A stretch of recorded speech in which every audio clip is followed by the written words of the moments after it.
آپ جس رات آسمان کی طرف دیکھتے ہیں تو ہزاروں ستارے دکھائی دیتے ہیں، لیکن ان سب میں ایک ستارہ ایسا بھی ہے جو ہمارے نظام شمسی کے بعد سب سے قریب موجود ہے، ایک خاموش سرخ ستارہ جو زمین سے تقریباً 4 نوری سال دور ہے، اور اس کے گرد گھوم رہا ہے ایک ایسا سیارہ جس نے پوری دنیا کے سائنسدانوں کو حیران کر دیا، کیونکہ پہلی بار انسان کو لگا کہ شاید کائنات میں کہیں اور بھی زندگی موجود ہو سکتی ہے۔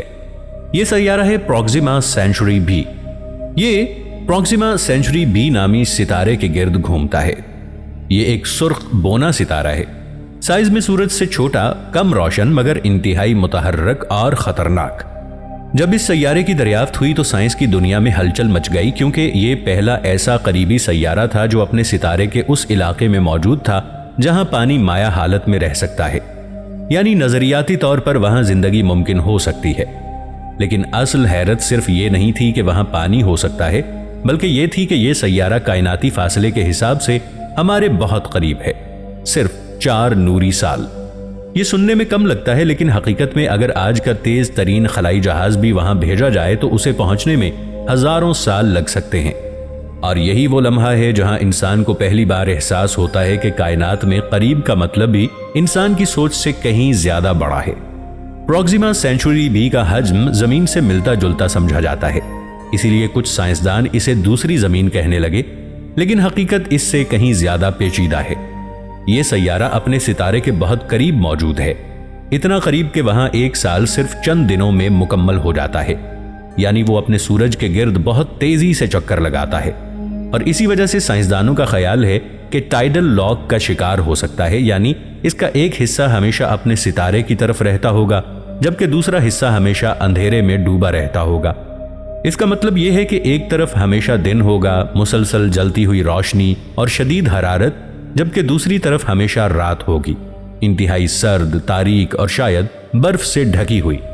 اب تصور کریں ایک ایسی دنیا جہاں سورج کبھی غروب نہ ہو، اور دوسری طرف ایک ایسی زمین جہاں سورج کبھی طلوع نہ ہو۔ لیکن سب سے بڑا مسئلہ اس کا ستارہ ہے۔ پروکسیما سینچری ایک پرسکون ستارہ نہیں بلکہ ایک انتہائی متحرک سرخ بونا ہے۔ یہ مسلسل طاقتور ریڈیشن اور سٹیلر فلیئرز خارج کرتا رہتا ہے، بعض اوقات اتنے شدید کہ وہ پورے سیارے کی فضا کو تباہ کر سکتے ہیں۔ سائنسدانوں کے مطابق اگر پروکسیما سینچری بی کے پاس مضبوط میگنیٹک فیلڈ نہ ہو تو اس کی ایٹماسفیئر شاید بہت پہلے ہی ختم ہو چکی ہوتی، یعنی وہاں پانی موجود ہونے کے باوجود زندگی پھر بھی ناممکن ہو سکتی ہے۔ لیکن حیرت انگیز بات یہ ہے کہ انسان پھر بھی امید نہیں چھوڑتا۔ شاید کائنات میں زندگی کے اصول وہ نہیں جو ہم سمجھتے ہیں۔ کچھ سائنسدانوں نے تو یہاں تک خیال ظاہر کیا کہ اگر اس سیارے پر سمندر موجود ہوں تو شاید اس کی تاریک طرف برف جمی ہو، جبکہ درمیان کے حصے میں ایسا علاقہ موجود ہو جہاں درجہ حرارت معتدل ہو سکتا ہے، یعنی ایک ایسا خطہ جہاں زندگی پنپ سکے۔ اور یہی پاسبلٹی انسان کو مسلسل اس دنیا کی طرف کھینچ رہی ہے۔ لیکن اصل سوال اب بھی باقی ہے، اگر وہاں واقعی زندگی موجود ہو تو وہ کیسی ہوگی؟ کیا وہ زمین جیسے جاندار ہوں گے، یا ایسی مخلوقات جن کا تصور بھی انسان نہیں کر سکتا؟ کیونکہ وہاں کا آسمان زمین جیسا نہیں ہوگا، وہاں کا سورج سرخ ہوگا، روشنی مختلف ہوگی، کشش ثقل مختلف ہو سکتی ہے، دن اور رات کا نظام مختلف ہوگا، اور شاید زندگی کی شکل بھی مکمل طور پر مختلف ہو۔ اور یہی چیز پروکسیما سینچری بی کو اتنا پراسرار بناتی ہے۔ صرف ایک سیارہ نہیں بلکہ ایک سوال ہے، ایک ایسا سوال جو انسان کو پہلی بار یہ سوچنے پر مجبور کرتا ہے کہ شاید زمین واقعی کائنات میں اکیلی دنیا نہیں، اور شاید سب سے حیران کن بات یہ ہے کہ یہ دنیا کہیں بہت دور کسی نامعلوم کہکشاں میں نہیں بلکہ ہمارے سب سے قریبی ستارے کے گرد موجود ہے۔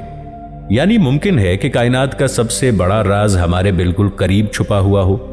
اگر انسان واقعی ایک دن پروکسیما سینچری بی تک جانے کی کوشش کرے تو سب سے پہلا مسئلہ فاصلہ نہیں بلکہ وقت ہوگا، کیونکہ یہ سیارہ تقریباً 4 نوری سال دور ہے، اور آج کی جدید ترین راکٹ ٹیکنالوجی کے ساتھ وہاں پہنچنے میں ہزاروں سال لگ سکتے ہیں۔ یعنی اگر کوئی خلائی جہاز روانہ کیا جائے تو ممکن ہے زمین پر پوری انسانی تہذیب بدل جائے، مگر وہ جہاز ابھی تک سفر میں ہی ہو۔ اسی وجہ سے سائنسدان روایتی راکٹس کی بجائے نئی ٹیکنالوجیز پر غور کر رہے ہیں، جیسے لیزر سے چلنے والے ٹائنی اسپیس کرافٹس جو انتہائی ہلکے ہوں گے اور زمین سے طاقتور لیزرز انہیں روشنی کی رفتار کے قریب دھکیلیں گے۔